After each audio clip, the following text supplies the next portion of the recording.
කරන ලොකු කෙනෙක් තේරුණාද? තොපි හැමෝම මේ මිනිස්සුත් එක්ක ඊරිසියයි.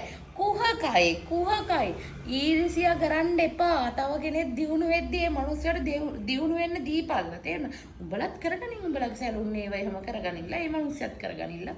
උඹලා ඊරිසියා කරන්න එපා. චන්දිමාල්ගේ අතින් අන්දනවා කියන්නේ වෙනම එකක්. ඉස්සර මම දන්න විදියට මම දැකලා තියෙන පෝස්ට් පවා.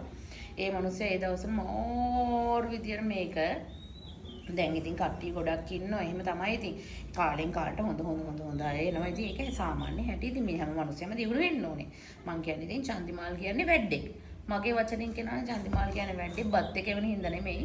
මේ බත් එක වෙන මාතාවක්. මේ ඇත්ත කතාව.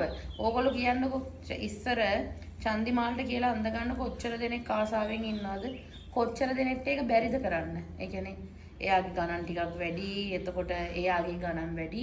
එයාගේ දේවල් වලට එයාගේ හැකියාවට. ඉතින් හැකියාවට එයාට හරින ගණනක් ගන්න නැතුව වැඩ කරලා වැඩක් නැහැනේ.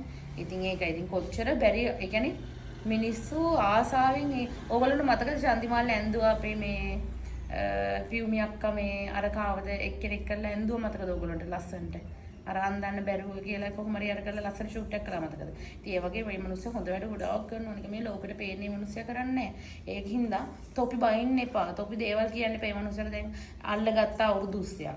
අනේ බං ඉතින් අවුරුදු 30ක් නෙමෙයි මොනවා කළත් මේ මිනිස්සුයනේ බං කරන්නේ උඹලට මොකද්ද?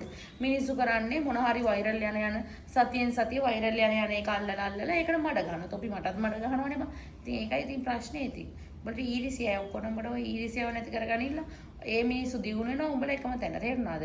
හැමදාම එකම තැන ඉන්නේ උඹලා මේ උඹලා කරන ඊරිසිය වැඩ කුහක වැඩ ඒ වලට. තේරුණාද? මගේ මේ ගල හදා ගන්න තමයි අද චන්දිමාල්ලා මට උදව් කරන්න හදන්නේ.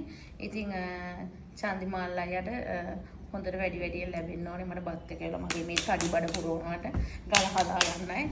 එහෙනම් චන්දිමාල්ලාගේ thank you පැටියෝ.